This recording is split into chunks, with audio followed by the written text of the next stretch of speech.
¿Podemos empezar? ¿Sí?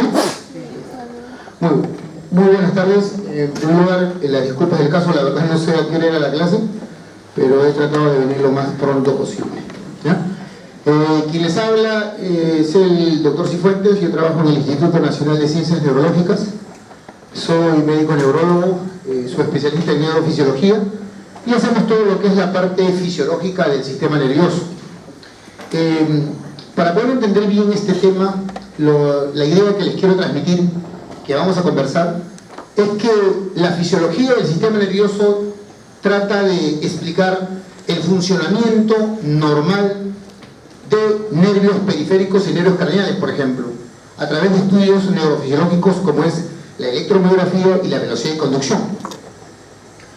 Evalúa fisiológicamente vías sensoriales, vale decir, la vía auditiva a través de un estudio que se llama potencial evocador auditivo, la vía visual a través de un examen que se llama potencial evocador visual, la vía sensitiva larga, o la vía sensitiva que es larga desde la punta de los dedos hasta el cerebro, a través de un estudio que se llama potenciales evocados somatosensoriales.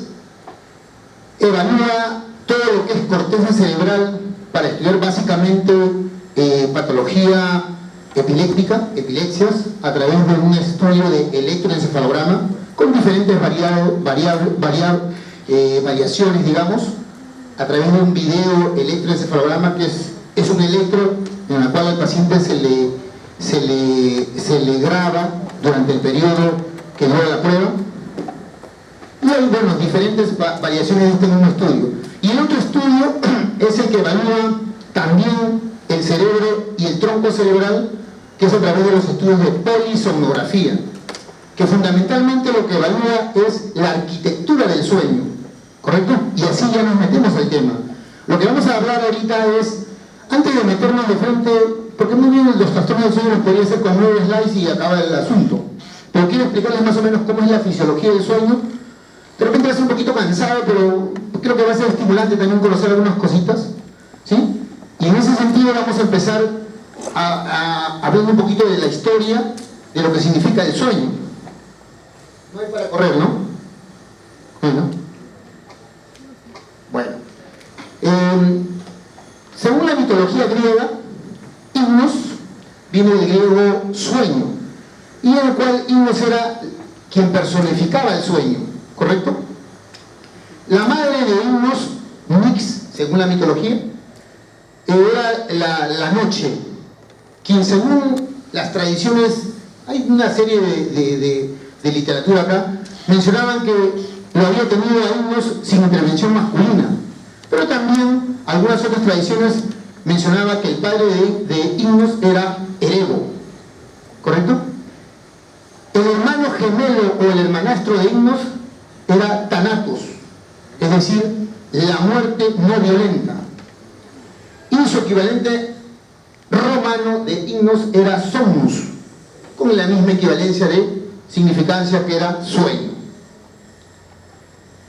Se menciona también en estas tradiciones que el palacio donde vivía Hipnos era una cueva oscura, donde el sol nunca brillaba, y que a su entrada crecían amapolas, y de ahí ya comienza el concepto de lo que son plantas hipnóticas, es decir, plantas que permitían o que hacían dormir a la persona. Algunas fuentes mencionan también que vivía junto a Thanatos, en un palacio subterráneo cerca al de su madre, Nix. Otras que lo hacía en una cueva bajo una isla griega y en la cual transcurría o pasaba un río, el río Lethe, que era un río, el río del olvido. En una ocasión era la hermana de Zeus, una diosa de esta época, le prometió a Hipnos que si hacía dormir a Zeus, le iba a dar la mano de Pasitea, que al final terminó siendo la esposa de Hipnos.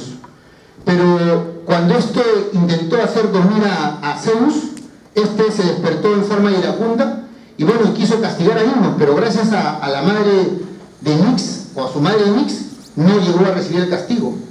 Y en ese sentido se demuestra en la historia el poder que ejercían sobre los dioses como sobre los hombres, esta capacidad que tenían para producir el sueño, digamos así. Himnos con Pasitea tuvo miles de hijos. A todos los hijos de esta pareja se les llamaban los oniros. Los oniros. Dentro de ellos, los más importantes fueron Morfeo, Íquelo, también llamado Fobeto, y Fantaso. Según otra mitología, mencionaban que Morfeo se ocupaba básicamente de todo el contenido animado de los sueños en los seres humanos, mientras que Íquelo y Fantaso eran responsables de los animales y de los objetos animados que se producían durante el sueño. En ese sentido, la idea es que reconozcamos cuál es la definición de sueño. No existe un consenso. Esta es una definición agarrada básicamente, como vamos a ver, de varias literaturas, pero en general creo que todos tenemos una idea más o menos concreta de lo que significaría sueño. Sueño es vida. Quien no duerme, muchos de los que están acá probablemente se duerman con esta clase, por la falta de motivación, porque etcétera, una serie de causas. O si han estudiado en la noche, van a estar cansados. Y eso, ¿qué le va a generar? Obviamente una sensación de cansancio y van a dormirse. El sueño viene a ser un fenómeno elemental de vida. Es una etapa indispensable en la existencia del ser humano, como el comer, ¿no? Como el hacer un ejercicio. O sea, sin sueño no podemos hacer absolutamente nada. Es una necesidad fisiológica, una necesidad tan importante como respirar.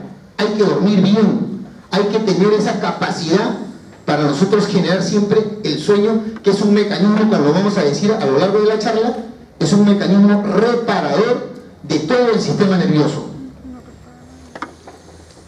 Este sueño representa uno de los ritmos básicos del ciclo de vida o del ciclo circadiano. El ciclo circadiano es todo el ciclo de vida que tenemos durante un día, vale decir el día y la noche. El sueño es uno de estos ritmos que son fundamentales y en las cuales lo contienen o lo tienen todos los mamíferos, aves y reptiles. Todos estos seres también tienen sueño, con algunas características en particular. El sueño vendría a ser, o cuando hay una disminución natural, o también se puede definir de esa manera, una disminución natural, una disminución periódica y reversible de toda la percepción del medio externo. Eso es el sueño, cuando nos disminuye nuestra capacidad para relacionarnos con el medio externo, y en la cual evidentemente entra a tallar, como ya ustedes recordarán, el sistema nervioso parasimpático, donde predomina la tranquilidad, donde predomina la conservación de las funciones autónomas, pero que siempre tenemos cierto grado de reactividad frente a un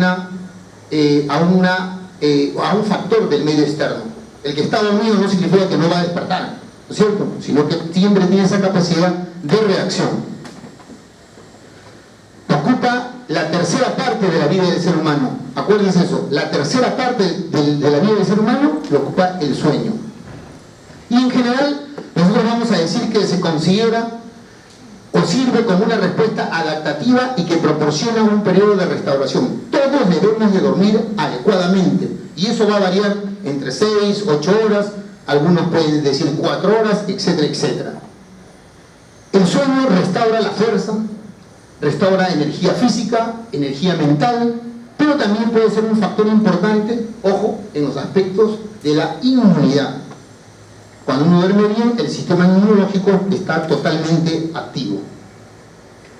¿Cuáles son esas necesidades que tenemos dentro del sueño? ¿Qué necesidades fisiológicas nosotros vamos a considerar dentro del sueño? Número 1, y es variable, las personas que duermen poco necesitan menos de 6 horas de sueño para funcionar adecuadamente. Quienes hablan con 4 horas estoy totalmente bien, digamos, al día siguiente. Pero hay gente que duerme 9 horas, 8 horas. ¿Y qué es su necesidad fisiológica? ¿Eso qué le va a permitir? Ser eficientes, ser ambiciosas, ser socialmente hábiles y permitir la tranquilidad respectiva, ser serenos. ¿Correcto? Esa es la característica que uno debe de considerar siempre dentro de lo que significa dormir bien. Estas necesidades, ¿qué van a permitir? Evidentemente, una buena actividad durante el día, para lo que es trabajo físico, para lo que hacen ustedes, actividad mental. Hay que dormir para recién estudiar, no se puede ser al revés. Obviamente, durante el embarazo, cuando uno tiene enfermedades, hay que dormir adecuadamente. ¿Qué cosa es el ritmo de sueño y vigilia? Fíjense, vamos a explicar un poquito acá algunas cositas primero, algunas generalidades para meternos ya de frente a lo que es la parte fisiológica del sueño. Algunos conceptos que son sacados así, que son importantes que ustedes lo recuerden. Que el reloj natural del organismo sigue un ciclo de 24 horas, número 1. Número 2, hay factores externos, que son los ciclos que tenemos durante el día. El ciclo de luz, oscuridad, rutinas cotidianas, estudiar, periodos de alimentación, desayuno, almuerzo y cena, etc. Y que van a incorporar dentro de ese reloj fisiológico que tenemos todos los seres humanos. Y en las 24 horas, los adultos van a dormir 1 o 2 veces. Hay gente que necesita hacer una siesta. Después de comer, necesitan hacer una siesta. Eso es normal. El problema es que si uno se acostumbra y hace el hábito, porque en eso vamos a terminar al final la charla, los hábitos adecuados para tener una buena higiene del sueño. Entonces, si uno necesita 1 o 2 veces dormir, esa es la costumbre y el hábito que los va a conllevar a ello. Pero este ritmo no va a existir al momento de nacer, porque el niño al momento de nacer duerme todo el día. Y eso se va a ver a lo largo de los 2 primeros años de vida. ¿Correcto? En el ciclo menstrual, evidentemente, también se altera el ciclo del sueño, el patrón del sueño. Las mujeres, cuando están con su ciclo menstrual, porque hay unas alteraciones hormonales que hacen que el sueño disminuya de alguna u otra manera. Hay siestas que presentan grandes diferencias entre sí, pero en cuanto a sus proporciones del sueño REM y no REM, no van a variar. ¿De acuerdo? Es decir, ahorita ya vamos a hablar qué significa sueño REM y qué significa sueño no REM. Y eso básicamente tiene que ver con los estadios que tiene el sueño. Ahorita lo vamos a mencionar. Sueño REM significa movimientos oculares rápidos y el otro no movimientos oculares rápidos. Son las fases del ciclo del sueño. La idea nada más es que cuando uno hace una siesta, hay diferencias entre sí en cuanto a las proporciones del sueño REM y no REM. Algo que no ocurre durante la noche, como lo vamos a ver ahora. Y que una persona que duerme normalmente por la noche, ojo con esto, una persona que duerme normalmente en la noche, ¿sí? Toda la noche duerme, al día siguiente, cuando hace una siesta por la mañana o al mediodía, hace una gran proporción de sueño REM. Al final, la idea que yo les quiero transmitir es que todos debemos tener sueños REM, que es el que nos protege y es el que nos activa todo el sistema nervioso. ¿Correcto? Mientras que cuando uno hace una siesta en la tarde, como la han estado haciendo hasta que yo he llegado, algunos, ¿sí? Esta, ¿qué va a permitir? Que si la hace uno en la tarde o en el anochecer, tiene mucho menos sueño REM. O sea, cuando uno quiere hacer una siesta, hay que hacerla siempre o al mediodía o durante la mañana. En la tarde no es adecuado, no hay una buena cantidad de sueño REM. ¿Cuáles son las etapas del sueño entonces? Ya entramos acá, porque en base a eso vamos a poder diferenciar los diferentes trastornos del sueño. Son las etapas del sueño o 2 los ciclos del sueño. No es uniforme y tiene el sueño no MOR. Esto sí está en siglas en castellano. Sueño donde hay movimientos oculares rápidos, ¿sí? Y el sueño de movimientos oculares rápidos, ¿correcto? O fase REM, el MOR, y fase no REM, el no MOR, ¿correcto? Solamente son siglas en castellano ahí, y las que están en la literatura es REM y no REM, que es lo que más se utiliza, pero se los menciono. En el sueño no REM o en el sueño no MOR es el sueño de ondas lentas, es el sueño en el cual hay una lentificación de toda la actividad cerebral. Es la etapa inicial, donde básicamente se incluye que representa entre el 75 y el 80% de todo el sueño en el adulto. Ahí, ¿qué ocurre? En esa etapa los músculos se relajan. En esta etapa, ¿qué ocurre? La actividad somática está presente. Es un paciente que cuando está entrando a sueño no REM, todavía puede hacer ciertos movimientos, ¿no? Y se menciona incluso que el sujeto en promedio efectúa un ajuste postural cada 20, esto es variable, pero en promedio cada 20 minutos uno puede movilizarse por la misma postura, por la circulación, etcétera, etcétera. pero algunos lo hacen cada 5 minutos y otros lo hacen cada rato, y eso ya es patológico. Ese es el famoso síndrome de piernas inquietas, que es una causa de insomnio, como vamos a ver más adelante, ¿correcto? Pero entonces, esto es lo fisiológico. Un paciente puede efectuar un promedio de ajuste postural cada 20 minutos. Esa es la idea que les quiero transmitir. Pero algunas variantes lo dan también como cada 5. En el sueño, seguimos en el sueño no REM, en el cual no hay movimientos oculares rápidos, se le llama el sueño de ondas lentas, pero no es la actividad parasimpática, ¿correcto? Es decir, la actividad de reposo. Donde cuando hay predominio de actividad parasimpática, ya ustedes saben, hay tranquilidad, hay bradicardia, no hay absolutamente ninguna actividad. La frecuencia cardíaca, la presión arterial, todas disminuyen, y la actividad gastrointestinal, o sea, el peristaltismo, aumenta, ¿no es cierto? La fase 4 es la más difícil de interrumpir. Ahora vamos a ver que esta fase, o este sueño no REM o no MOR, tiene estadios. Tiene estadio 1, estadio 2, estadio 3, estadio 4. Y ahorita lo que les he explicado es toda la fase no REM. Ahora vamos a explicar algunas características de cada uno de estos estadios. El estadio 4 es la fase más profunda. Entramos. Estadio 1 del sueño no MOR representa el 3 a 8% del tiempo del sueño. 3 a 8%, el estadio 1. ¿Qué es lo que ocurre primero en este estadio 1? Disminuye el tono muscular y la frecuencia cardíaca. ¿Qué más ocurre? Hay una respiración pausada y si ustedes le levantan el párpado al paciente, hay movimientos oculares bastante lentos. Eso, desde el punto de vista de electroencefalograma o de polisomnografía, uno lo determina en el trazado que uno realiza cuando estudia el sueño. Y uno ve claramente en qué estadio uno está, ¿correcto? Sobre todo buscamos movimientos oculares, que son bastante lentos y son bastante mínimos. En el estadio 2, ya, ¿qué predomina?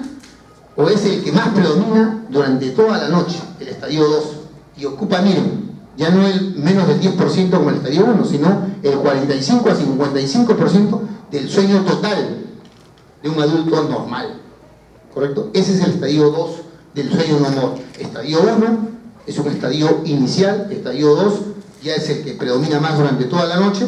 Entramos al estadio 3 y 4, en la cual ya este es el que se denomina propiamente. Ahora vamos a hablar de un sueño ligero y un sueño profundo, ¿de acuerdo? Pero ya nosotros hablamos de un sueño lento, es un 20% aproximadamente de todo el tiempo, y esta fase, como ya lo habíamos dicho, es bastante difícil de interrumpir. El paciente es mucho más difícil que se despierte, porque ya es un sueño profundo.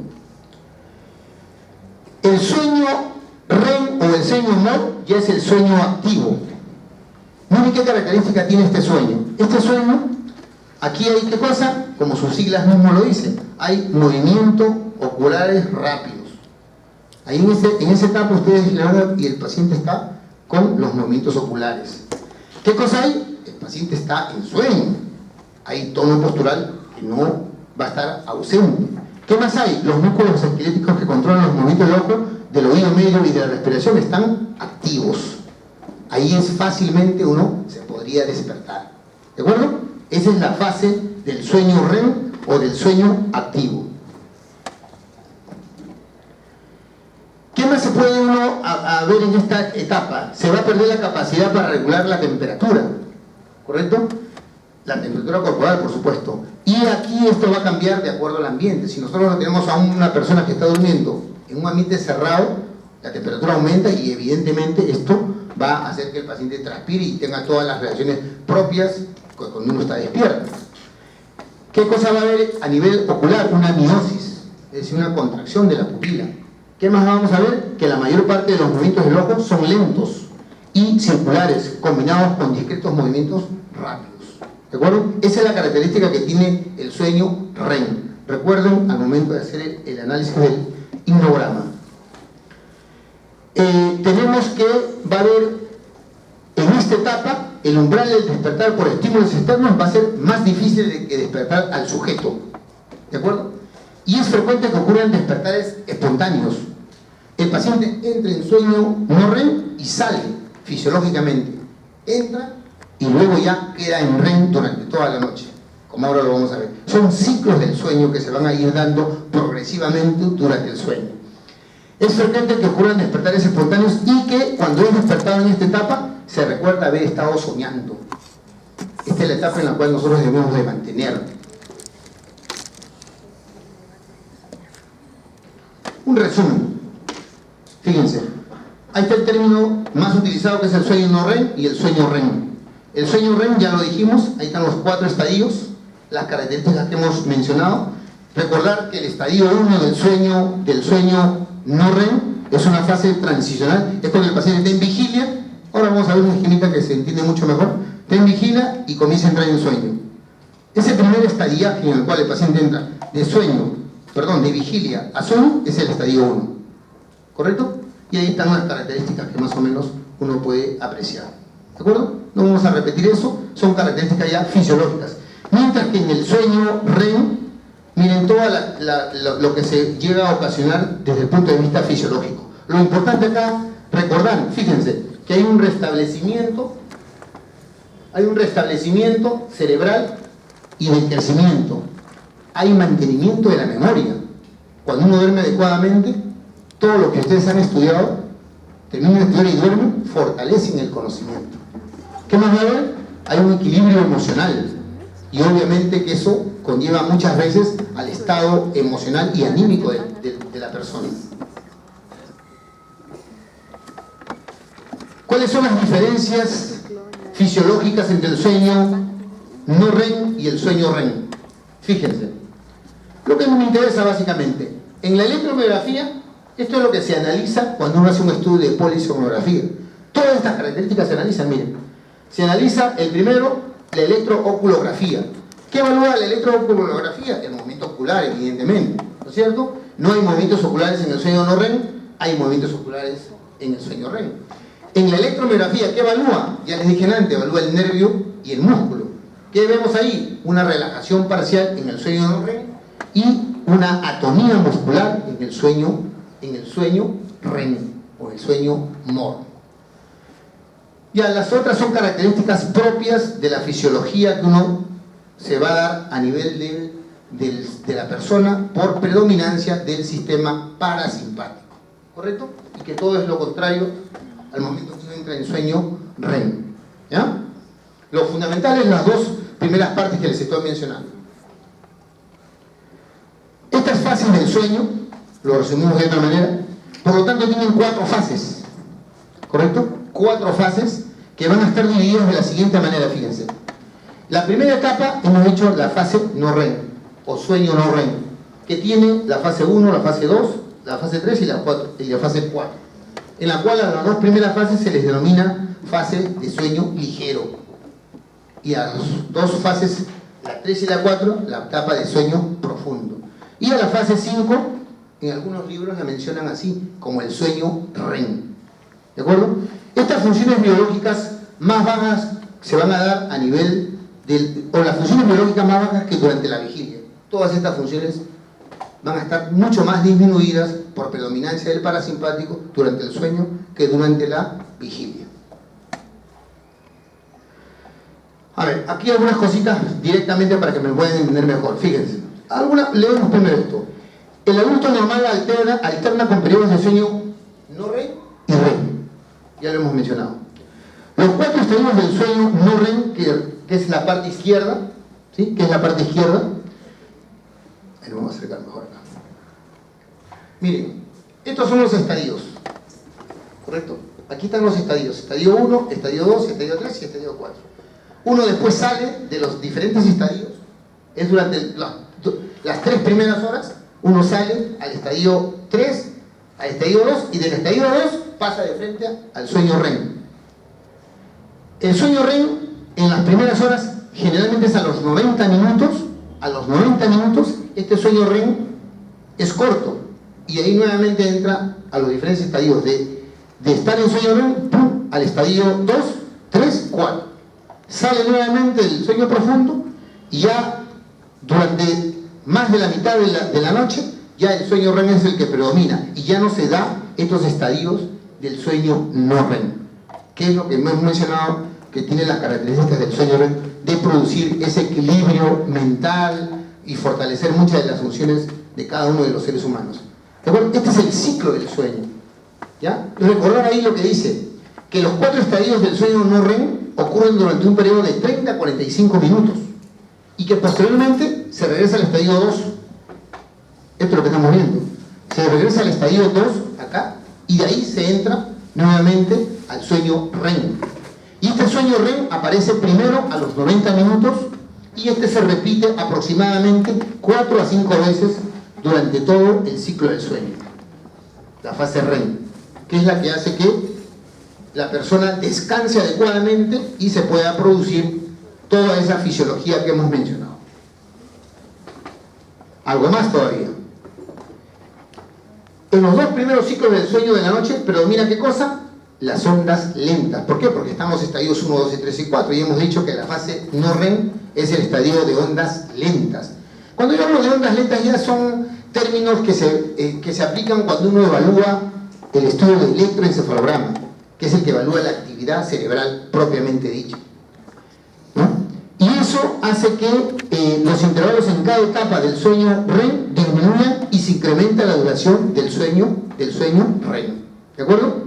O sea, siempre primero empezamos con sueño no REM, los estadios respectivos, 1, 2, 3, 4, se sale al 3, 2, se hace REM, primer REM pequeño, corto, y luego nuevamente se profundiza, se hace los 4 estadios, se sale nuevamente y ahí simplemente, siempre de estadio 2, se genera cada rato sueños REM.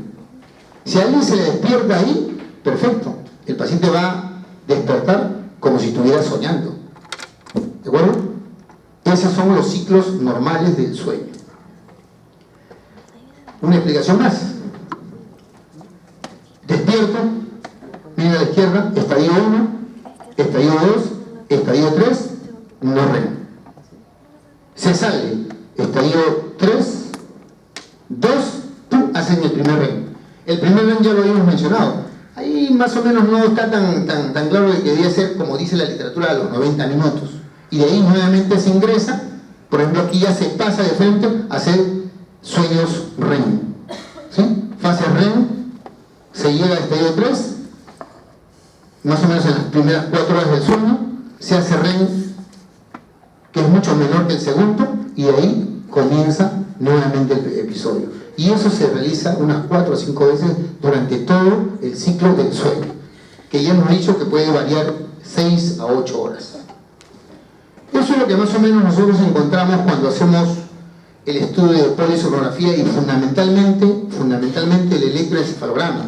Fíjense arriba, cuando el paciente está recién, se le colocan los electrodos como un estudio común de un electroencefalograma, que se colocan electrodos corticales en la cabeza, en el cráneo, y cuando el paciente cierra los ojos se nota esa actividad cerebral.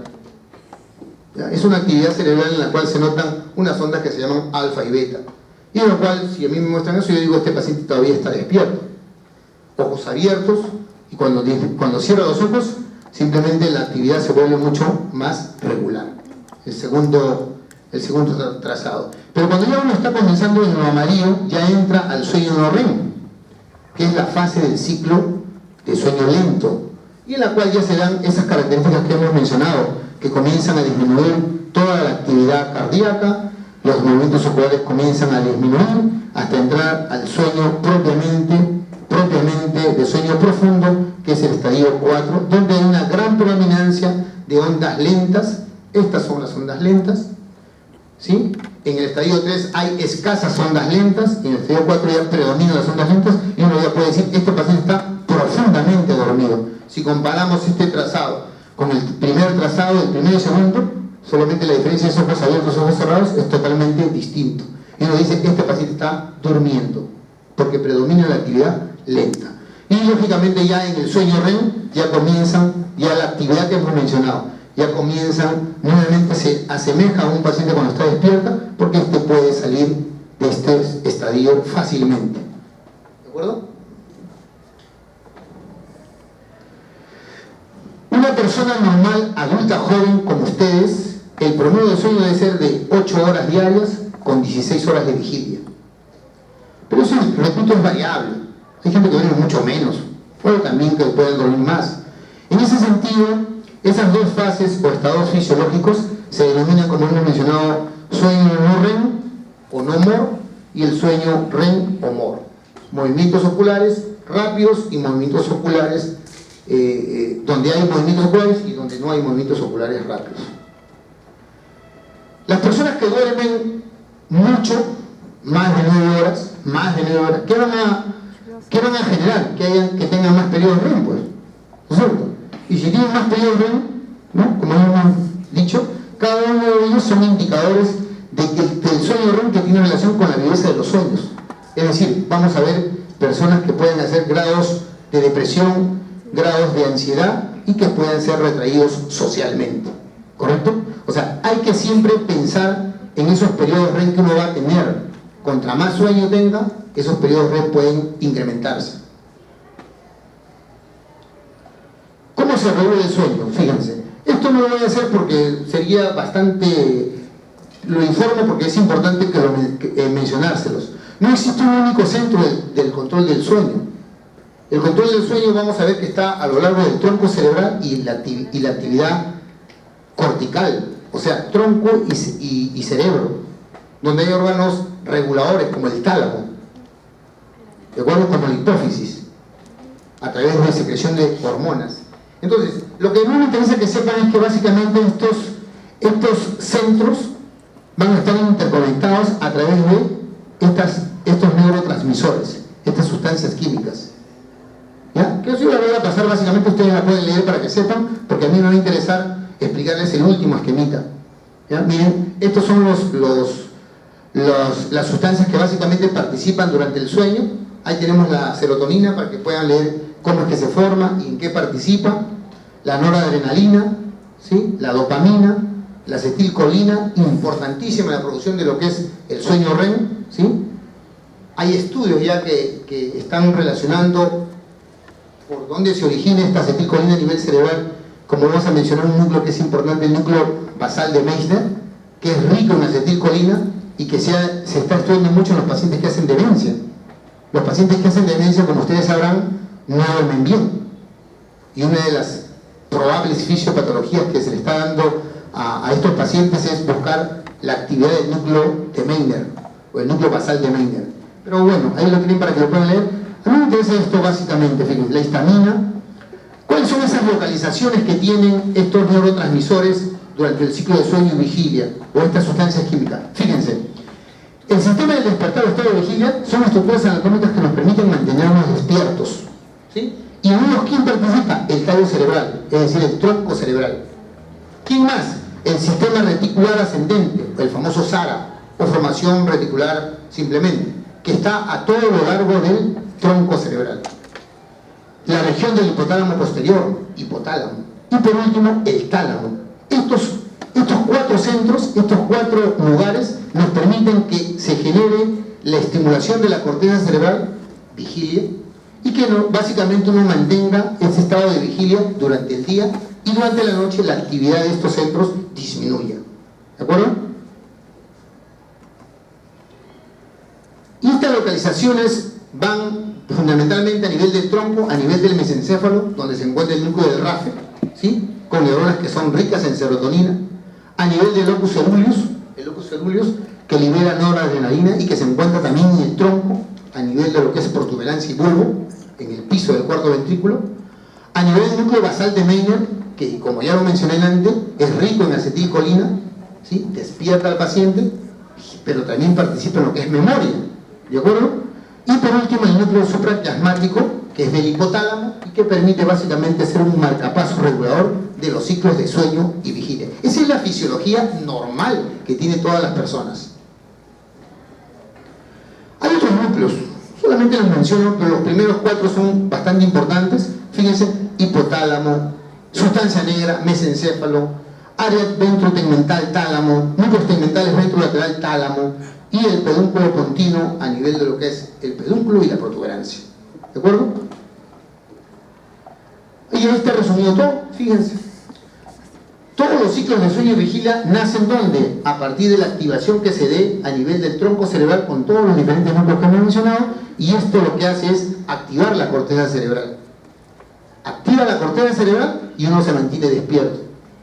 Por eso, cuando hay alteraciones o lesiones del tronco cerebral, ¿cuál es una de las consecuencias del paciente? Que entra en sopor, entra en un trastorno de conciencia. Puede entrar primero en somnolencia y después ya entra en estupor, coma. Porque básicamente lo que se está dando es que no hay una activación a nivel de lo que es corteza cerebral, partiendo de la activación que se da del tronco cerebral. Es decir, el tronco activa la primera estructura que se encuentra a nivel cerebral, ¿de acuerdo? A los núcleos talámicos, a los núcleos hipotalámicos. Y a partir de estos, activa lo que es corteza y uno mantiene vigilia. Cuando no se da este proceso, el paciente evidentemente entra en un trastorno de conciencia. Finalmente, si más o menos han entendido lo que les he explicado, simplemente esto, de acuerdo a esta clasificación de la DSM-4, hay 3 categorías principales de las alteraciones del sueño. El primero serían los trastornos primarios del sueño. Trastornos primarios del sueño. El segundo, los que tienen que estar relacionados a trastornos mentales y a otros que pueden ser debido a otras enfermedades. Comprenderán, por ejemplo, que un paciente pues, con Parkinson puede tener una alteración del sueño y la tiene. Un paciente diabético, por supuesto que tiene un trastorno del sueño. Entonces ellas son secundarias a enfermedades. Básicamente los trastornos primarios del sueño son los que más me interesa que recuerden, ¿sí? Y en esta clasificación de trastornos primarios del sueño tenemos, fíjense, las disomnias, las parasomnias y los trastornos del sueño que están relacionados a procesos médicos o psiquiátricos. Esta es una clasificación del CIE-10, que es el que actualmente nosotros lo tenemos en cuenta. Les he puesto la otra clasificación del DSM-4, ¿sí? ¿Cuáles son esos trastornos del sueño? Las disomnias. ¿Y cuáles son las disomnias? Fíjense ahí. Trastornos intrínsecos del sueño, extrínsecos del sueño y los que tienen que ver con el ritmo circadiano del sueño. ¿Correcto? Aquí tenemos ¿qué cosa? Tenemos dentro de los trastornos intrínsecos del sueño los insomnios psicofisiológicos. Los insomnios que pueden ser por una serie de hechos que van desde cuadros ansiosos, ¿no? Estrés, etcétera, etcétera, hasta producir estos trastornos que se llama el síndrome de piernas inquietas. Ese síndrome sí existe. Es un paciente que cuando se duerme, a los 5 minutos, 10 minutos comienza a mover las piernas, los pies. Es un movimiento involuntario que requiere tratamiento.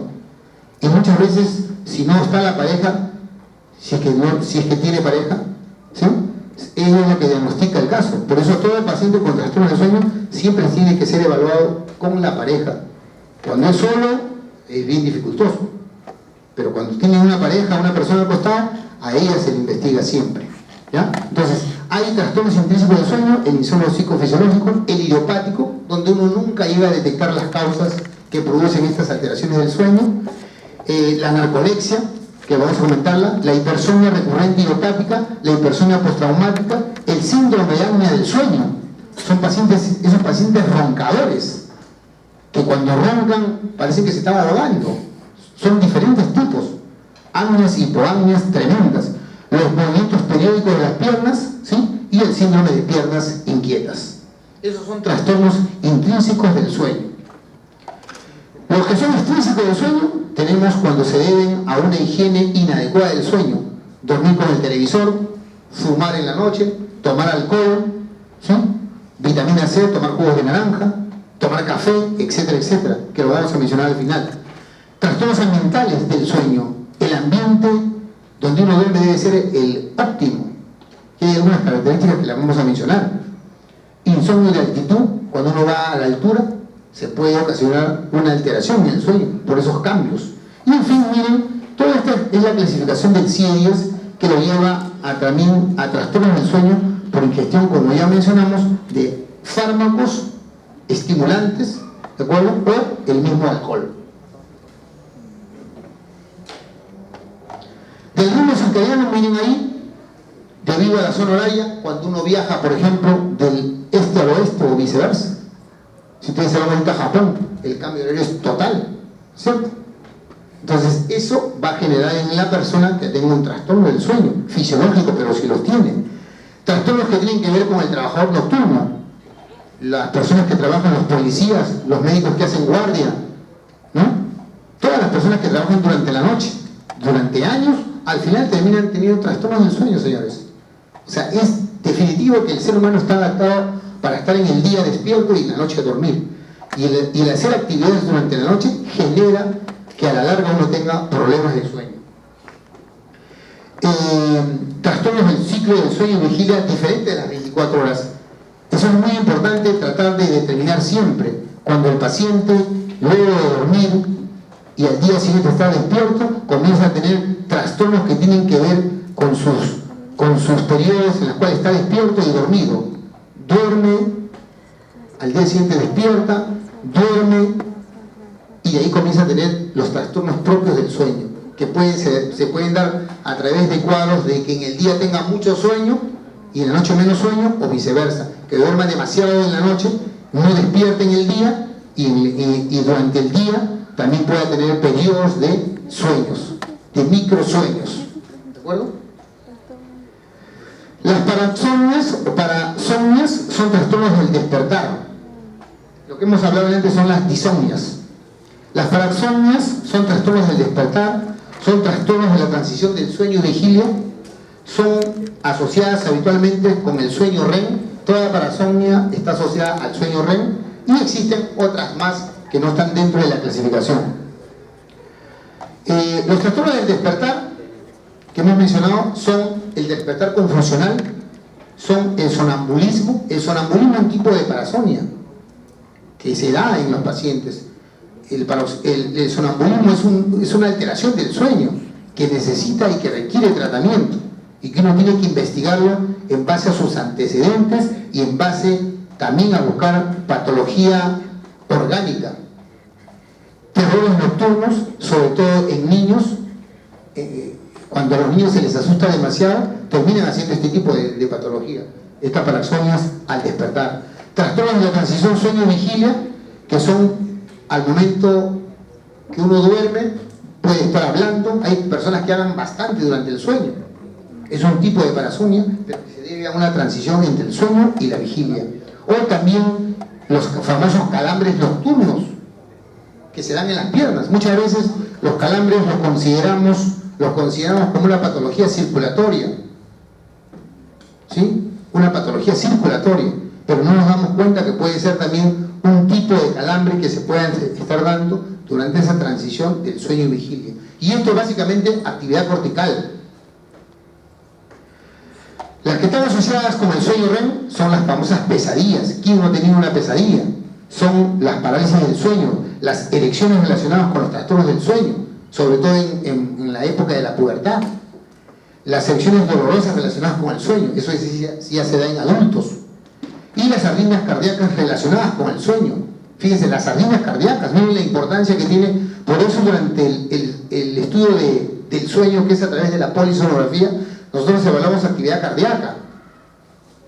Sí les mencioné, la poli evalúa actividad cerebral, actividad cardíaca, actividad electromiográfica, actividad respiratoria, ¿correcto? Todo eso en conjunto trae como consecuencia nosotros para poder ver si también algunos pacientes pueden presentar patología cardíaca sobreagregada. Muchas veces, en este estudio es que se determina que el paciente tiene una patología cardíaca y uno recién lo manda al cardiólogo.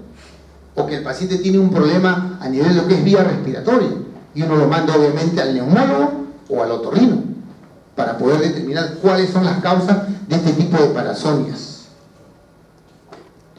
Otras, el bruxismo nocturno, la enuresis nocturna y la distonía paroxística nocturna, en la cual el paciente se orina, en la cual el paciente puede tener movimientos involuntarios de contracturas musculares, en lo que es la distonía, adoptar ciertas posturas que puede confundir con convulsiones. Y para eso está el electroencefalograma, para determinar que no son descargas epilépticas, sino básicamente son contracciones musculares de músculos agonistas y antagonistas, y que producen esa postura distónica durante la noche, y que son, evidentemente, como una convulsión. Si uno no la El especialista que evalúa durante toda la noche este ciclo del sueño es un tecnólogo especializado en esto del sueño. Los que están asociados a procesos médicos, ya se entiende que pueden ser trastornos mentales, pacientes psicóticos, esquizofrénicos, trastornos neurológicos, ya lo mencioné, un paciente con demencia, un paciente con Parkinson, trastornos, otros procesos médicos, diabéticos, por ejemplo. El diabético mucho tiene patología de sueño y muchas veces lo pasamos desapercibido. La depresión es otro trastorno. Cuando hablamos de trastornos mentales, la depresión es un cuadro que muchas veces conlleva al paciente a tener este tipo de alteraciones en el sueño, y que cuando uno da un tratamiento antidepresivo debe asociar siempre un tratamiento ansiolítico si es que tiene ansiedad, y si no, un tratamiento hipnótico, como vamos a mencionar más adelante, para asociarlo, para mejorar esa depresión. Porque ustedes pueden mejorar la depresión, pero si el paciente sigue con el trastorno del sueño, evidentemente ya hemos mencionado fisiológicamente lo que conlleva cuando uno tiene una alteración de sueño. Entonces no va a mejorar. Los trastornos neurológicos ya lo he mencionado, pasamos de frente. Otros procesos médicos ya lo mencioné, neumopatías, úlceras, etcétera, etcétera. Y básicamente definimos algunas cositas que sí me interesa que sepan. El insomnio. Fíjense ahí. El insomnio uno lo puede percibir, lo puede definir como una dificultad para iniciar o mantener el sueño. No sé si alguno de ustedes habrá experimentado alguna vez un insomnio. Yo he experimentado una oportunidad de insomnio, es horrible. Y el problema es en iniciar al dormir. Porque el otro tipo de trastorno es, uno empieza a dormir y se despierta en la madrugada. Que eso generalmente se da en los pacientes mayores de 60 años. A mayor edad, recuerden esto, el sueño se acorta. El paciente senil tiene pocos estadios del sueño REM. Y eso le genera al paciente que despierte fácilmente. Fácilmente se despierta. Hay una serie de clasificaciones que van a estar en función de la duración, de la gravedad y del horario, este tipo de insomnio. Según su duración, ahí lo estamos viendo, el transitorio, menos de 4 semanas, ¿sí?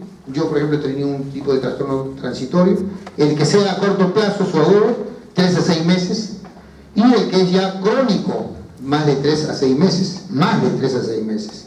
¿Correcto? Y en el cual ahí ya necesitan atención médica. Necesitan el uso ya asociado de ansiolíticos e hipnóticos.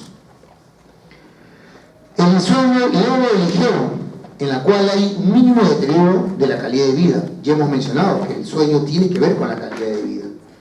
El moderado, en la cual se da cada noche y en la cual se comienzan a surgir ciertos deterioros en la calidad de vida.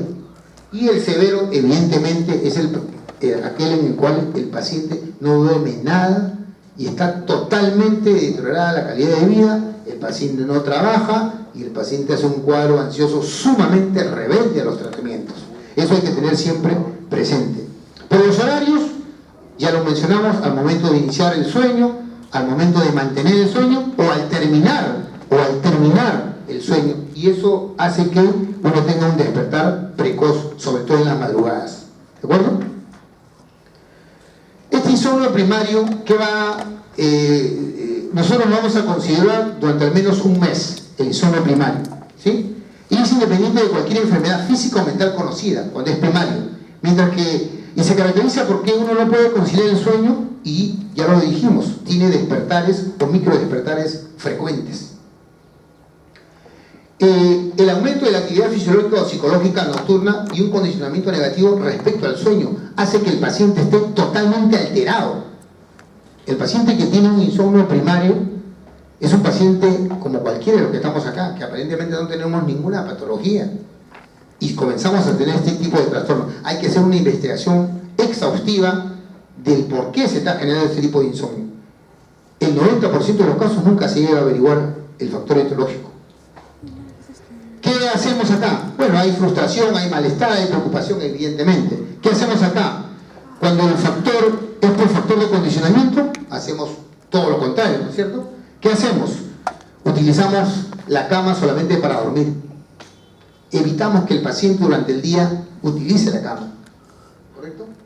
Si se ha dormido después de los 5 minutos de estar acostado en la cama, hay que levantarse y realizar alguna actividad. Y en ocasiones se puede cambiar de cama o de habitación. O sea, siempre hay que buscar el factor que está generando el aparente insomnio. Obviamente la parte sexual es un factor importantísimo en el paciente que tiene trastorno de insomnio. ¿De acuerdo? ¿Y qué es lo que utilizamos acá? Ahí lo están viendo ahí, y recuerden bien. Una de las primeras drogas que utilizamos nosotros son las benzodiazepinas. Pese a sus efectos de generar cierto grado de dependencia, tipo diazepam, clonazepam, ¿sí? Uno lo puede utilizar. Pero si esto no resuelve la situación, ya entramos a los hipnóticos propiamente dichos, al zolpidem, al zalepam y otros agentes hipnóticos propiamente dichos. El primero no es un hipnótico propiamente dicho, es un ansiolítico, los benzodiazepínicos. Los hipnóticos propios son los de abajo, los siguientes. Los somníferos de larga duración, cuando ya uno tiene ya más de la mitad del ciclo de sueño con insomnio, ya nosotros no vamos a utilizar más de 2 semanas porque pueden dar una tolerancia y abstinencia. ¿De acuerdo? Somníferos de larga duración nunca utilizar más de 2 semanas, porque ahí sí tendríamos en problemas. Pero inmediatamente cuando un paciente tiene un insomnio crónico, hay que hacer el estudio respectivo. Hay que hacer el estudio respectivo para poder diagnosticar el causal, a pesar de utilizar este tipo de drogas en insomnio primario. Cambios de hábito es fundamental. Definitivamente el cambio de hábitos tiene que jugar el papel primario. Ya les dije, alimentación, algunos hábitos inadecuados, el tabaco, por supuesto, creo que lo mencioné, ¿sí? Hay que evitar el café, las comidas exhaustivas, sobre todo carbohidratos, eso es evidente. Y la actividad física no debe ser pues necesariamente en la noche, puede ser en el día, para llegar en la noche a tener cansancio, ¿de acuerdo? Pero estos son algunos cambios que están recomendados para poder mejorar este insomnio primario. El psicofisiológico se presenta como una queja primaria. Entonces es lo que la mayoría hemos tenido, ¿de acuerdo? Lo que la mayoría hemos tenido. Simplemente nosotros lo que hacemos es que al paciente, cuando tenga este tipo de insomnio, generamos siempre el que se relaje, el que busque su tranquilidad, digamos, y se pueda relajar completamente para que esto mejore. Este es uno de los insomnios más fáciles de tratar, pero siempre buscando el factor desencadenante. Hay ciertas veces que uno puede utilizar acá los hipnóticos. Yo siempre, en cualquier patología de sueño, inicialmente empiezo siempre con benzodiazepínicos. Y luego ya utilizo los hipnóticos tipo zolpidem, siempre y cuando este no responda a los benzodiazepínicos. La hipersomnia primaria es el tener mucho sueño durante el día, la hipersomnia. ¿Qué hace? El paciente tiene mucha somnolencia durante por lo menos un mes. ¿Y qué debemos de ver ahí? Hay que buscar que no haya alteraciones en lo que es la calidad de vida del paciente. Porque obviamente el paciente está escuchando una clase y se duerme, pues. Va a una reunión de negocios, a su trabajo, y está que se duerme. Una colega saliendo del trabajo, que había hecho guardia durante la noche, sale en su carro y a 3, 4, 5 cuadras se queda dormida. Iba más o menos a 60, se estrelló y se metió debajo de un camión.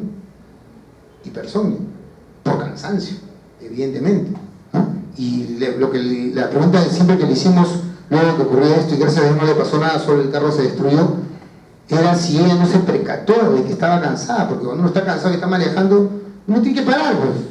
Es lo más elemental que uno tiene que hacer. Cuando hay hipersomnia, uno tiene que parar y mojarse la cabeza y tratar de estimular algún tipo de secreción. Cuando me refiero a algún tipo de secreción, me refiero a comer algo, pues, ¿no? Secreción gástrica, no sé, ponerse un chicle, o sea, generar secreción de saliva, ¿no es cierto? Para poderse uno activar, porque caso contrario, esto genera accidentes, cualquier cantidad de accidentes, y uno tiene que tratar de reconocer cuándo es una hipersomnia primaria y cuándo es una hipersomnia ya secundaria, un tipo de patología que también se puede dar, sobre todo en los trastornos metabólicos, ¿de acuerdo? ¿Qué se hace acá? Se utiliza fármacos estimulantes, anfetaminas, por la mañana o en la noche, y Lo clásico, buscar siempre si hay... Miren, la depresión les va a dar hipersomnia, pero también les puede dar insomnio. O sea, nunca traten de determinar que un paciente está depresivo porque se duerme mucho o porque no tiene sueño, ¿no? O sea, se puede dar los dos casos. En este caso, uno puede utilizar a un paciente que tiene hipersomnia, darle antidepresivos para ver, porque ya hemos mencionado, la serotonina es uno de los factores que intervienen en el proceso del sueño vigilia, ya lo mencionamos. La narcolepsia. ¿Qué cosa es la narcolepsia? En el paciente con narcolepsia presenta excesiva somnolencia, pero ojo, no es como una hipersomnia, sino que tiene síntomas que representan aspectos relacionados al sueño REM en el estado de vigilia. ¿Qué quiere decir eso? Que hay ataques de sueño con episodios de somnolencia irresistibles. ¿De acuerdo? Son ataques de sueño en el cual el paciente duerme así, súbitamente. Se está despierto y entra el sueño así, rápidamente. En segundos incluso. ¿De acuerdo? Hay personas que ponen la cabeza en la cama e inmediatamente ¡pum!, ya están durmiendo. ¿Correcto? Entonces, en este tipo de narcolepsia uno tiene que buscar siempre en qué momento se produce. ¿En qué momento se produce? Hay momentos al comer, al hablar, durante la actividad sexual. Se encuentra una persona que está en plena actividad sexual, ¡pum!, se duerma. Porque son sueños así, súbitos. Y uno olvídense, uno puede pensar que se ha muerto en paro, por su desesperación, en paro respiratorio, ¿cierto? O que está hipoglicémico. En fin, hay una serie de causas. El paciente narcoléptico siempre hay que estudiarlo en conjunto. Ya les dije, nosotros pensábamos que nuestra colega tenía narcolepsia, porque está despierta, sale, es cierto, de guardia, pero una guardia de 12 horas, no es de 24 ni de 36. Está manejando y se queda dormida a 60. Es una barbaridad ir a 60 en ciudad. Es una barbaridad. Ir a 60 es estrellarse contra lo que sea. Y obviamente se estrelló, menos mal que obviamente como el carrito era chiquito no le pasó nada. El carro se hizo destruyó. Entonces, recordad esa narcolepsia. Se dice que en el adulto representa un aproximadamente del... es poco, ¿no? Hasta un 0.16%. Y hay grados de incidencia familiar. Cierto grado. La verdad yo nunca he visto una narcolepsia con componente familiar, ¿no? Pero la literatura lo menciona. Es una alteración en los mecanismos del sueño, cualquier edad, pero es más frecuente al inicio de la adolescencia y principios de la edad adulta. ¿De acuerdo? Es muy raro que haya narcolepsia en pacientes de edad. Muy raro. Progresa lentamente hasta mantenerse durante toda la vida. O sea, cuando no se trata de la narcolepsia, el paciente permanece durante toda su vida con narcolepsia. Y el síntoma más frecuente son lo que ya les he dicho, ataques de sueño súbitos, rápidos, que hacen que el paciente, yo puedo estar ahorita explicándole en la clase y me quedo dormido. Así de simple, me quedo dormido. Despierto y voy a continuar. Eso es narcolepsia, no es una hipersomnia primaria. Bueno, y se asocia pues a una serie de síntomas que están asociados, ¿no? Por el mismo hecho que son ataques súbitos, hay alucinaciones, hay cataplegia, que es la pérdida repentina del tono. Me puedo caer. Si un paciente que hace narcolepsia, dependiendo cómo esté, se puede caer porque se duerme y se cae. Y está manejando lo que le ha ocurrido a la colega, ¿no? Que aparentemente parecía ser una narcolepsia. Se asocia a ¿qué? A parálisis del sueño, y lo que nosotros hacemos es básicamente tratar, ajustar qué cosa, lo que ya estamos mencionando ya en repetidas oportunidades, hacer una buena higiene del sueño. Eso es un aspecto fundamental en cualquier patología del sueño. El consejo psicológico, por supuesto. Hacer un cuidado general de la salud. Estar desde el punto de vista circulatorio en óptimo estado. Porque el paciente puede tener hipotensión. Un paciente narcoléptico que tenga hipotensión rápidamente va a ser la caída súbita por hipotensión arterial, ¿cierto? Obviamente ajustar el estilo de vida, no alcohol, es una cosa, en fin, pero hay que recomendarlo, no alcohol, no tabaco, no jugos de naranja por la vitamina C, y las comidas en abundancia en las noches definitivamente no deben de darse.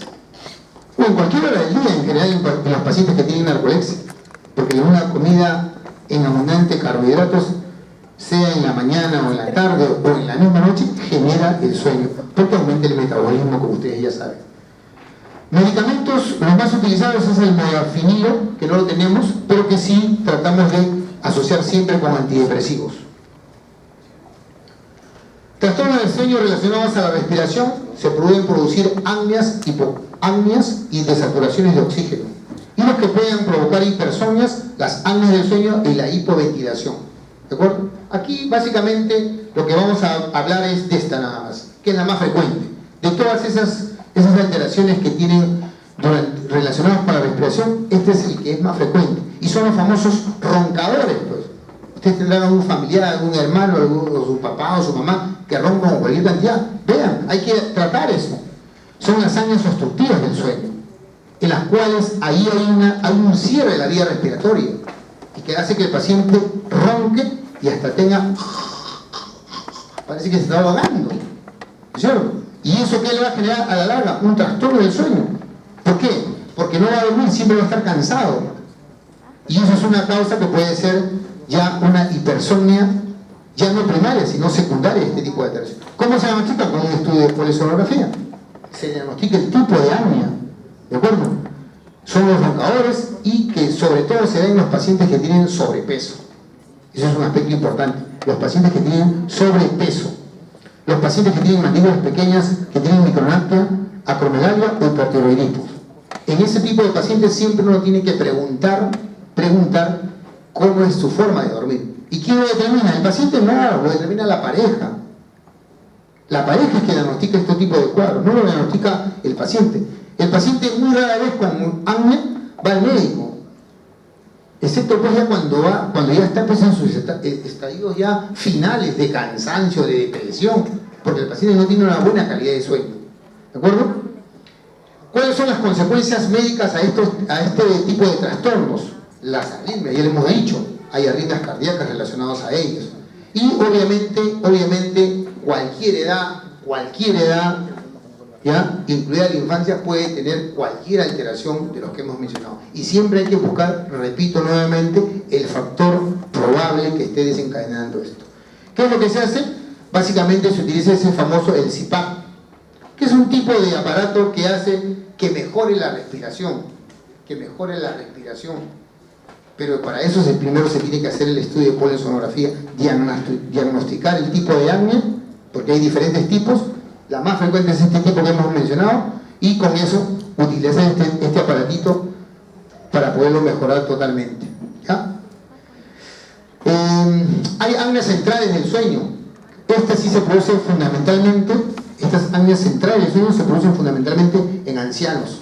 Y básicamente, ¿por qué se da? Porque hay una falla en los mecanismos de activación que se tienen que dar entre el sistema nervioso central y lo que es la parte de la respiración. Y que evidentemente en un anciano, ¿qué se va a dar? Fibrosis pulmonar, patología pulmonar propia del anciano, hace que el paciente tenga estos síntomas. Se llaman apneas centrales.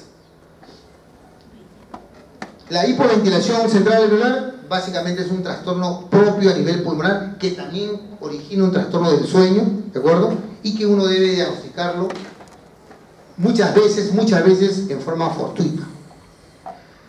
Los trastornos respecto al ritmo circadiano, básicamente tenemos el sueño atrasado, el síndrome de jet lag, el cambio de turno del trabajo y el no especificado. El jet lag es el síndrome en el cual, que es transitorio, ¿no? Ya lo mencioné antes, cuando uno viaja de un lugar del medio oeste al medio oeste a este, oeste a oeste, ¿no?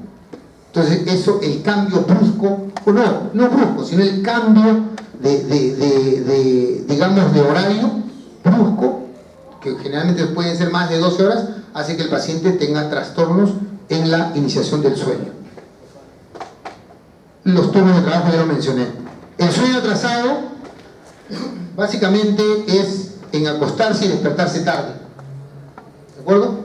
En acostarse y despertarse tarde con capacidad, ¿para qué? Para levantarse a horas más tempranas que las que normalmente uno lo realiza siempre, ¿ya? Y ahí básicamente lo que uno tiene que hacer es mejorar ese acontecimiento, ¿no? De no hacer eso en forma inadecuada, de acostarse tarde. Si ustedes estudian, por ejemplo, hoy día hasta las 4 de la mañana y tienen clase a las 7 de la mañana, van a dormir 3 horas, ¿cierto? Se levantan contra su voluntad con el despertador, etcétera, etcétera. Y eso tienen que mejorarlo al día siguiente, acostándose más temprano, para mejorar esa calidad de sueño. porque si no eso se hace una costumbre y se convierte en un trastorno, una parasomnia. Ya lo mencioné esto, los cambios de trabajo. Esta parasomnia, ya lo hemos mencionado también rápidamente, aparece durante las fases 3 y 4.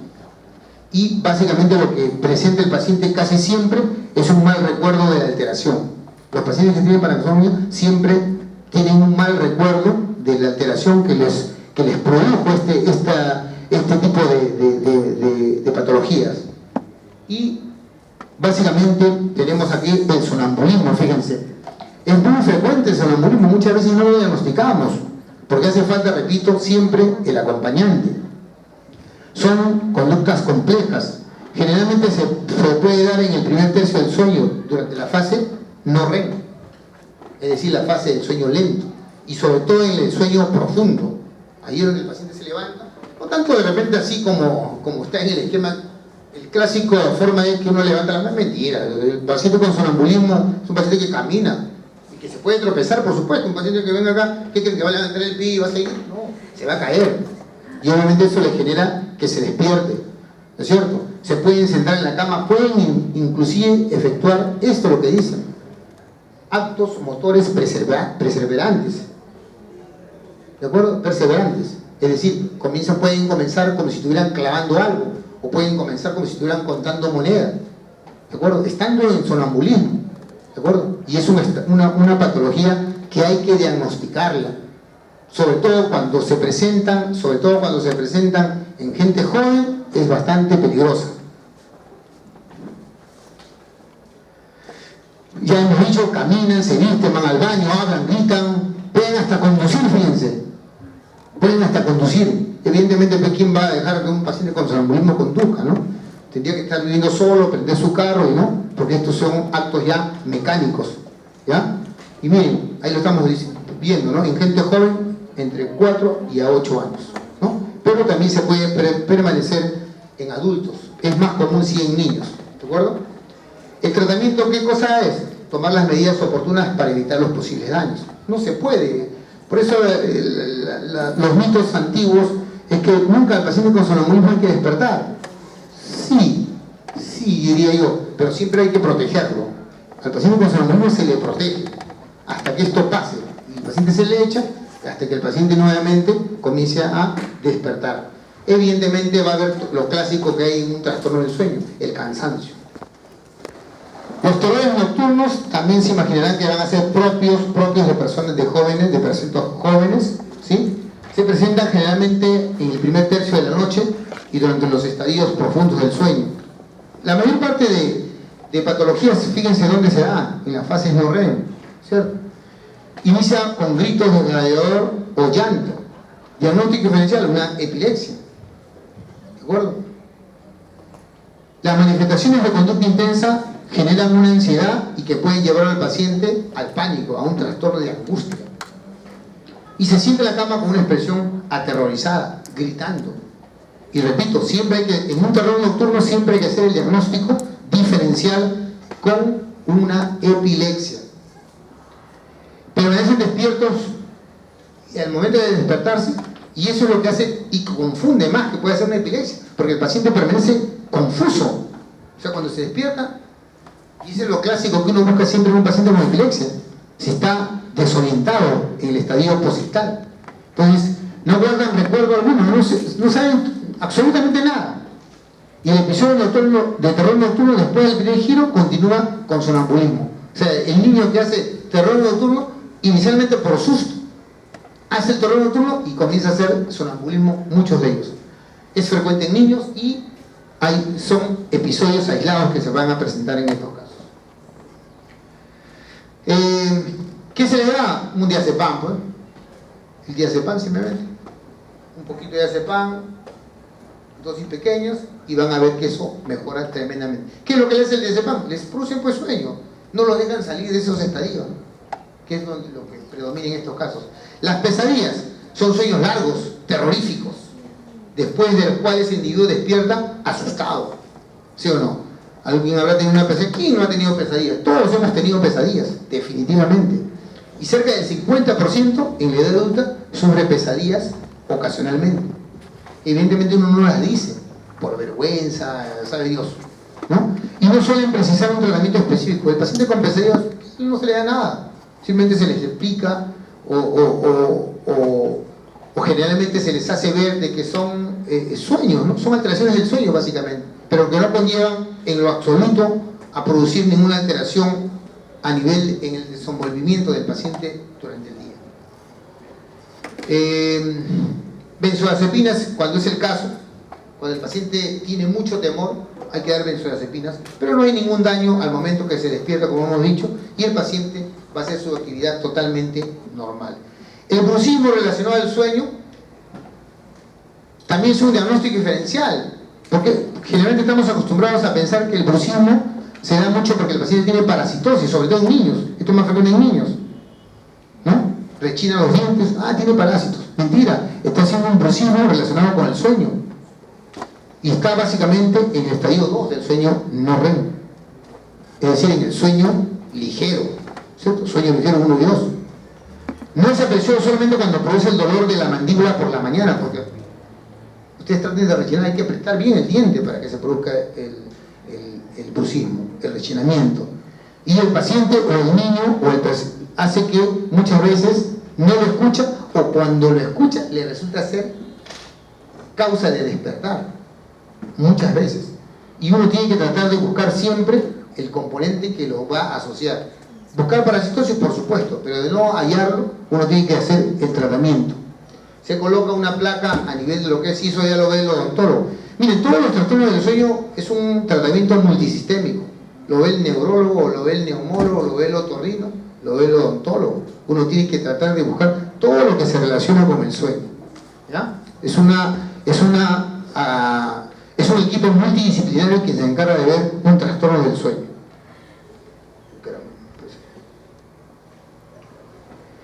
Los trastornos de conducta durante el sueño son patologías crónicas, son progresivas, principalmente en hombres, y fundamentalmente lo que hace, y esa es la característica, es que se produce una atonía total.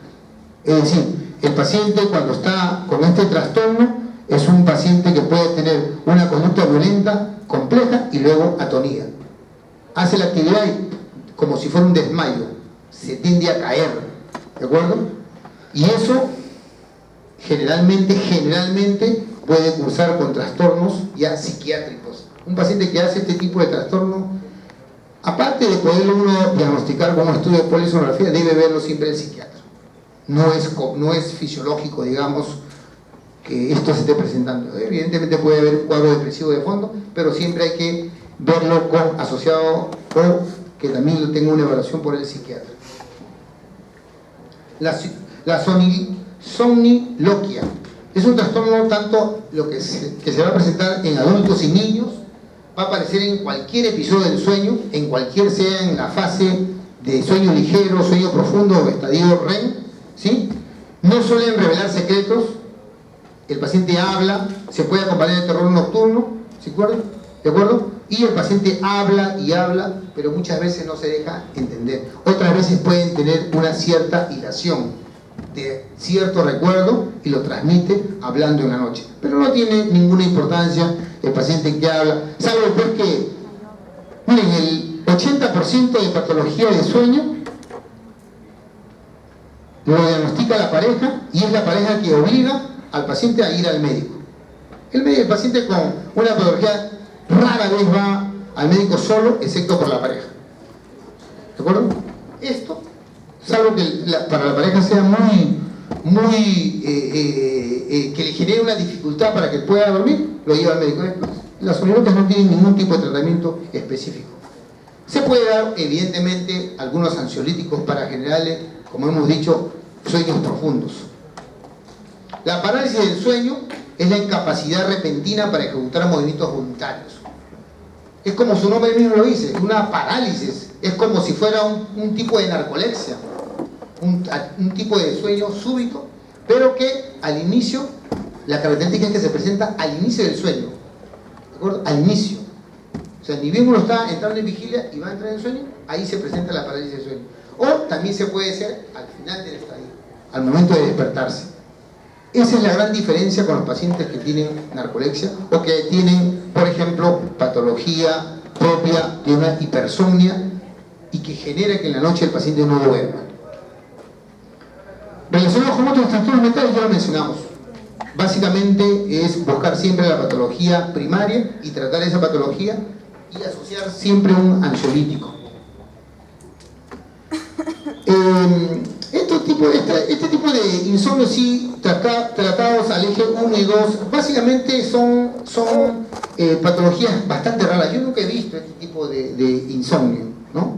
Y generalmente en el instituto nunca hemos tratado de ver esto, ¿no? Pero son insomnios que básicamente se asocian a patología también psiquiátrica. Pacientes ansiosos depresivos hacen este tipo de insomnio y uno tiene que tratar la patología de fondo, ¿de acuerdo?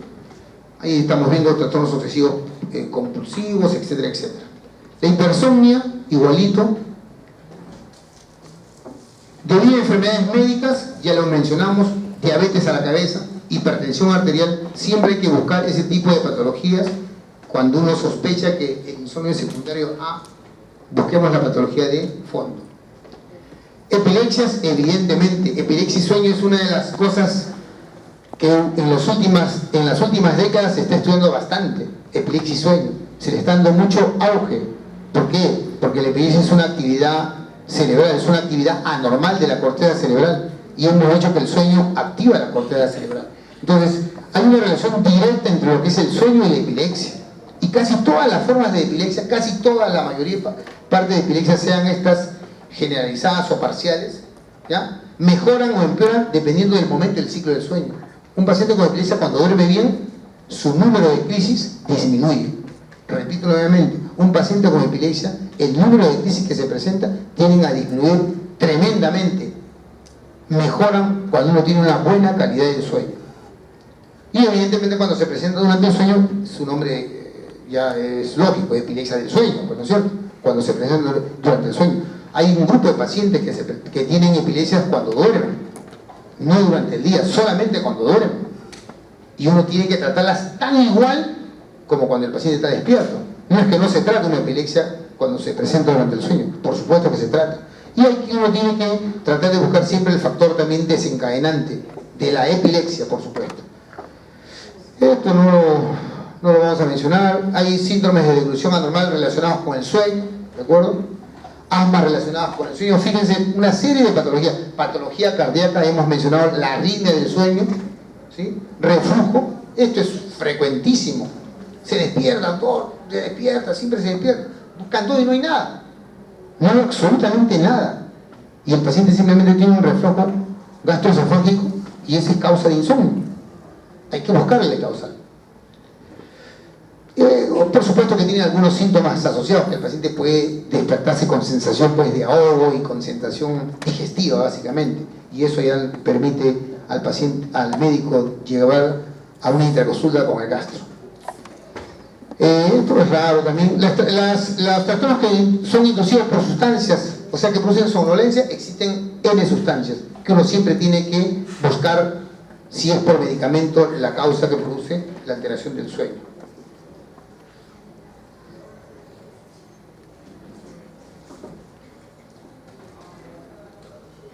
No se me aburran, vamos ya directamente. Estoy retrocediendo, ¿no? Ya. Acá está en general los tratamientos que vamos a emplear, que ya hemos mencionado básicamente en cada uno de ellos. Es el uso de benzodiazepínicos y el uso de hipnóticos. A la cabeza el solpidem, ¿ya? 10 miligramos. Y eso utilizarlo fundamentalmente en cualquiera de las alteraciones del sueño que hemos mencionado.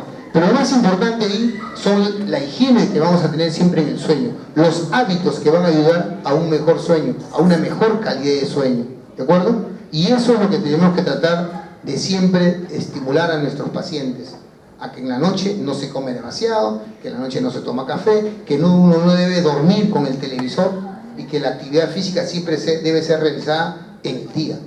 Cuando realizamos en la noche, esto puede ser una causa, porque, claro, uno podría hacer ejercicio a las 10 de la noche para generar dormir a las 12, pero ya se está alterando ese ciclo del sueño vigilia. Propuestas y medidas que inducen a la higiene del sueño son levantarse cada día a la misma hora. Tener siempre, traten de hacer eso siempre. 6 de la mañana, 6 de la mañana. Evidentemente pueden haber algunas salvedades, ¿no? Levantarse más temprano para estudiar, etc. Limitar el tiempo que se pase en la cama a la misma cantidad que antes que aparezca la aparición del trastorno del sueño. Es decir, uno si se acuesta y no tiene sueño, uno debe tratar de levantarse. Una de las causas que generalmente lo cometemos todos es, si nos acostamos a las 10 y estamos mirando televisión y no dormimos 11, 12, ya son 2 horas que estamos en cama y que no estamos durmiendo. Y eso debe generar ya una ayuda antes que esto se complique. Evidentemente, lo que ya hemos mencionado, ¿qué sustancias activan el sistema nervioso central? Ya lo hemos dicho, la cafeína, la nicotina y el alcohol. Esas sustancias hay que evitarlas. Una buena forma física a través de un programa gradual de actividad física y vigorosa a primera hora del día. O sea, la actividad física siempre durante el día, no hacerlo durante la noche. Porque uno se predispone a tener cualquiera de estas alteraciones. ¿De acuerdo? Lo que estamos mencionando acá, ahí está solamente en esquema. Y los fármacos estimulantes. Los estimulantes evidentemente son para los pacientes que tienen ¿qué cosa? Narcolexia, ¿no es cierto? Narcolexia. Ahí estimulamos. Mientras que los fármacos antidepresivos son puede ser para ambos, para narcolexia y para cualquier trastorno del sueño. ¿De acuerdo? ¿Alguna pregunta? En general, miren, yo la verdad que esto les he preparado así, pero también les voy a dejar esta clasecita. ¿Quieren que se las pegue? Sí. Ya. Pero les voy a dejar otra que le había dicho, pero lo opté por no hacerla porque eran bastante simples.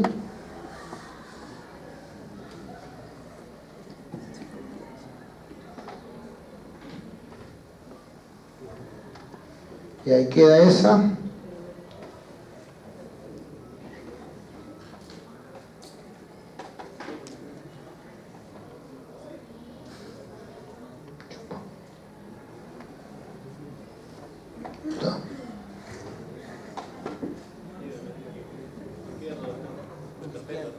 ¿Dónde?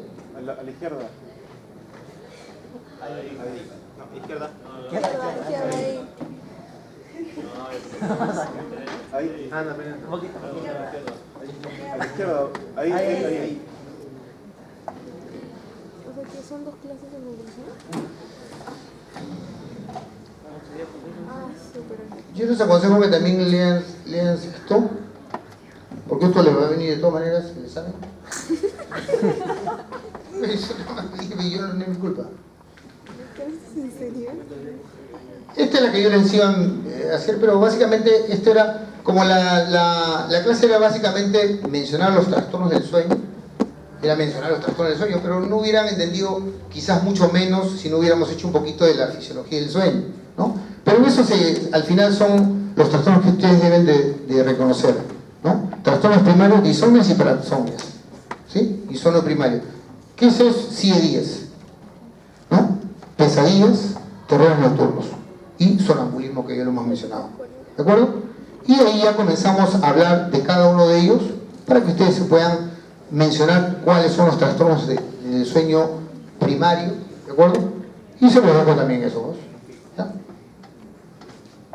Este está más cortito, más resumido y lo pueden leer también, ¿ya?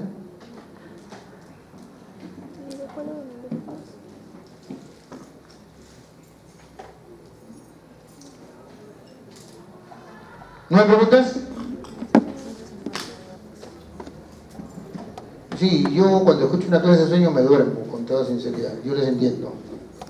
Pero esto es lo que les piden y por eso lo hemos tratado de resumir, sin entrar mucho a los exámenes. Todas estas alteraciones que hemos mencionado del sueño, acuérdense, el estudio, porque eso tienen que saber, el estudio que les va a permitir diagnosticar cualquiera de estas alteraciones es el estudio de polisomnografía. ¿De acuerdo? Polisomnografía. ¿Qué determina toda la arquitectura del sueño?